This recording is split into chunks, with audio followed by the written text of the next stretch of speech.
Hello friend, तो कैसे हैं आप लोग? आप सब अच्छे होंगे। हम लोग देखने वाले हैं इलेक्ट्रोलाइट के बारे में। ठीक, कि इलेक्ट्रोलाइट होता क्या है। तो सबसे पहले आप समझ सकते हैं, इसको हिंदी में बोला जाता है आपका विद्युत अपघट्य। अपघट्य का मतलब होता है टूटना। ठीक, अपघट्य का मतलब होता है टूटना। विद्युत का मतलब होता है जैसे जिसमें प्लस चार्ज और माइनस चार्ज दोनों हो। ठीक, इसको समझ सकते हैं। इलेक्ट्रोलाइट मतलब ऐसा कोई भी कंपाउंड जिसको जैसे ही जल में घोला जाता है या किसी भी कंपाउंड में घोला जाता है तो वो अपने प्लस चार्ज और माइनस चार्ज में तुरंत टूट जाते हैं। जितना जल्दी हो सके उतना टूट जाते हैं। ठीक, और इलेक्ट्रिसिटी प्रोड्यूस के लिए आपको पता होगा ये प्लस चार्ज और माइनस चार्ज दोनों ही तो रिस्पॉन्सिबल होते हैं।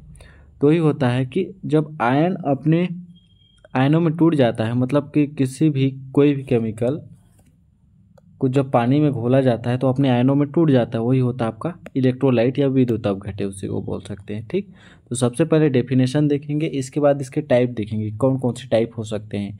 स्ट्रॉन्ग इलेक्ट्रोलाइट क्या होता है और वीक क्या बोलते हैं इलेक्ट्रोलाइट क्या होता है।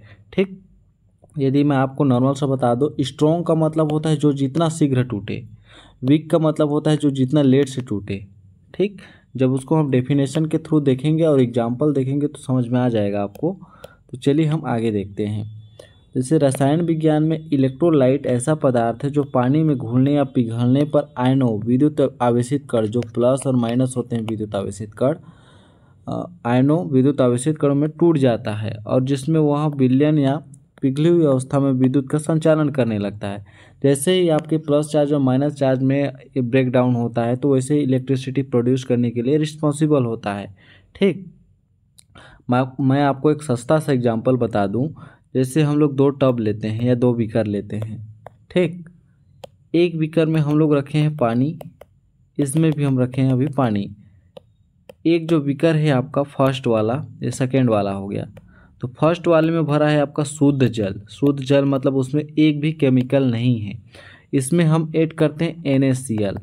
ठीक, जो यहाँ पर जाते ही किस में टूटता है आपका Na प्लस में टूटता है और Cl माइनस में टूटता है।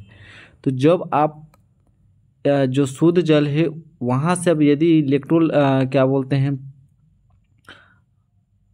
इलेक्ट्रिसिटी प्रोड्यूस करेंगे, जैसे सपोज कीजिए आप यहाँ एक वायर डाले। ठीक, दूसरा वायर यहाँ से निकाल कर बल्ब में ऐड कर दिए। ठीक, बल्ब में ऐड कर दिए तो इसको ना, जब ये शुद्ध जल में रहेगा आपका, जब आपका जल शुद्ध हो तो यहाँ से वायर डाले तो यहाँ पास गैप मिल गया आपको, या उसको इलेक्ट्रिक को गैप मिल गया। तो ये क्या करता है, बल्ब यहाँ का नहीं जलता, क्योंकि शुद्ध जल से ना इलेक्ट्रिसिटी प्रोड्यूस नहीं होती है। ये आपकी बेसिक नॉलेज के लिए क्वेश्चन है। यहीं पास आपका NaCl है। यदि यहाँ पास एक वायर डालते हैं और यहाँ पास दूसरे छोर से वायर को निकाल कर, मतलब कि अटैच नहीं है, एक दूसरे से जुड़ा हुआ नहीं है, मतलब बस डुबोए हैं, भिगोए हैं इसको, तो यहाँ पर जब बल्ब जलाएंगे तो ये बल्ब जलने लगता है, क्योंकि यहाँ पास इलेक्ट्रोलाइट है जो यहाँ की इलेक्ट्रिसिटी को यहाँ प्रोड्यूस कर रहा। ठीक, और इसमें ऐसा कोई कारक नहीं है। तो वही बोल रहा आपका यहाँ पास कि जिसमें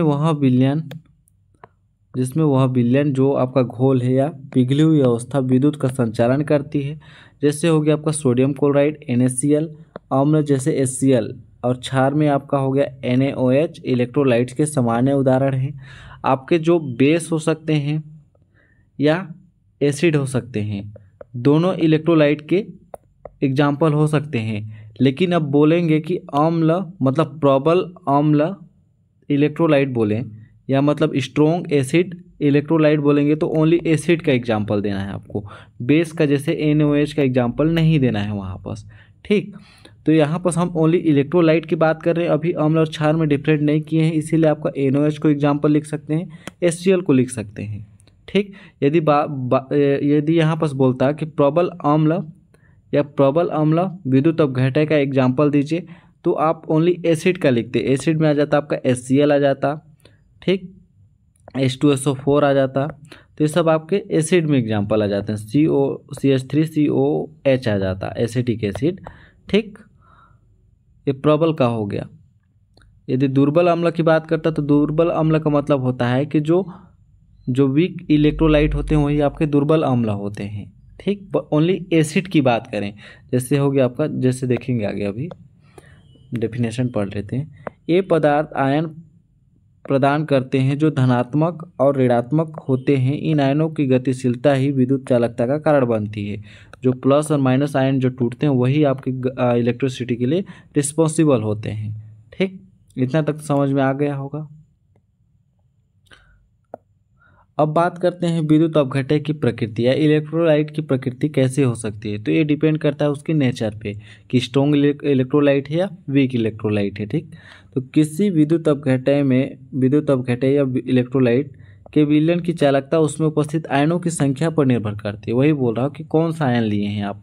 ठीक, वियोजन के मात्रा के आधार पर विद्युत अपघट्यों को अग्र दो वर्गों में विभाजित किया जाता है।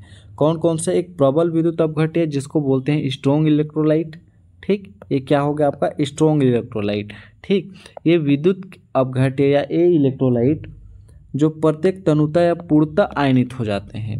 तनुता बोल सकते हैं, तनुता मतलब वही होता है आपका घुलना, या पूरी तरीके से आयनित हो जाते हैं, जिसमें इन विलयनों में आयनों की संख्या अधिकतम होती है जो प्रबल विद्युत अपघट्य या चालकता उच्च होती है। यदि हम इसकी एग्जाम्पल की बात करें तो इसका एग्जाम्पल हो गया आपका, एक ले सकते हैं NaCl ले सकते हैं। दूसरा हो गया आपका HCl। इसको भी जब भी पानी में डालते हैं तो H प्लस और Cl माइनस में तुरंत टूट जाता है। ठीक, इसी प्रकार आपका Na प्लस और Cl माइनस में तुरंत टूट जाता है आपका ये। इसी प्रकार दूसरा एग्जाम्पल हो गया आपका H2SO4। ठीक, HNO3। ये सब आपके क्या हैं? स्ट्रॉन्ग इलेक्ट्रोलाइट है। क्या है आपके? Strong electrolyte. ठीक, यदि बात करें हम स्ट्रॉन्ग इलेक्ट्रोलाइट में, ये सब तो आपके अम्ल के एग्जाम्पल हो गए। अब इसी में बात करें हम स्ट्रॉन्ग बेस की या स्ट्रॉन्ग बेस इलेक्ट्रोलाइट की, तो बेस में आपके कौन कौन से आ जाएंगे? यदि बेस की बात करें, अभी जितना भी एग्जाम्पल देखें हम लोग अम्ल की बात करें, अम्ल का देखिए तो बेस में हो गया आपका NaOH। ठीक, ये जिसमें Na प्लस और OH माइनस में टूट जाएगा तुरंत। ठीक, NaOH। इसके बाद हो गया आपका KOH जो आपके पोटेशियम प्लस OH माइनस में टूट जाता है। ठीक, इसी प्रकार आपका हो सकता है दूसरा एग्जाम्पल बैरियम हाइड्रॉक्साइड। ठीक, इसी प्रकार हो गया आपका लिथियम हाइड्रॉक्साइड। ये सब आपके स्ट्रॉन्ग बेस हो गए। ठीक, मतलब स्ट्रॉन्ग हम प्रबल विद्युत अपघट्य प्रबल इलेक्ट्रोलाइट की बात कर रहे थे, जिसमें हम लोग बात किए एसिड की भी बात किए कि कौन कौन से स्ट्रॉन्ग हो सकते हैं, और बेस की भी बात कर ली कि कौन कौन से बेस स्ट्रॉन्ग इलेक्ट्रोलाइट हो सकते हैं। ठीक, इसके बाद हो गया आपका दुर्बल विद्युत अपघट्य या इसको बोलते हैं वीक इलेक्ट्रोलाइट। ये विद्युत अपघट्य जो विलयनों में आंशिक पार्शली वियोजित होते हैं, आंशिक रूप से वियोजित होते हैं, मतलब पूरी तरीके से आयनित नहीं होते हैं उसको पानी में घोलने पर। एक कम मात्रा में वियोजित होने के कारण इनमें विलयनों की संख्या या विलयनों में आयनों की संख्या जो होती है कम हो जाती है। प्लस माइनस जो होता है तुरंत प्राप्त होता है, नहीं प्राप्त होता है, जिससे इनकी चालकता जो होती है आपकी लो होती है। चालकता मतलब जो इलेक्ट्रिसिटी प्रोड्यूस करने की जो क्षमता होती है वो बहुत कम होती है। ठीक, यदि इसकी एग्जांपल की बात करें हम तो ये हो गया हम लोग का CH3COOH एसिटिक एसिड। जब इसको हम जल में घोलते हैं, पानी में घोलते हैं, H2O में घोलते हैं तो इसमें टूटता है आपका एसीटेट COO माइनस में प्लस H प्लस में टूटता है आपका। ठीक, जो आपका लो तरीके से प्राप्त होता है, समझ सकते हैं इसको।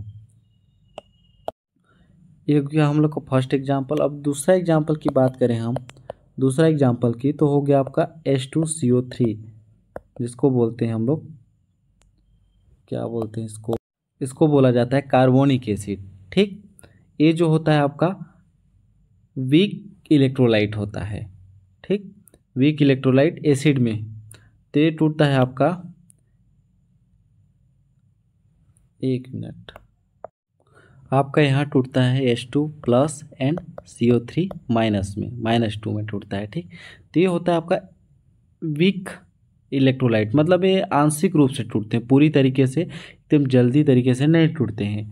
तो दोस्तों ये हो गया हम लोग का प्रबल विद्युत अपघट्य, अब दुर्बल विद्युत अपघट्य इसी को बोला जाता है। ठीक, तो आप डेफिनेशन एंड इसके टाइप्स को अच्छे से देख लीजिएगा। मिलते हैं अगले नेक्स्ट वीडियो में, तब तक के लिए बहुत बहुत धन्यवाद।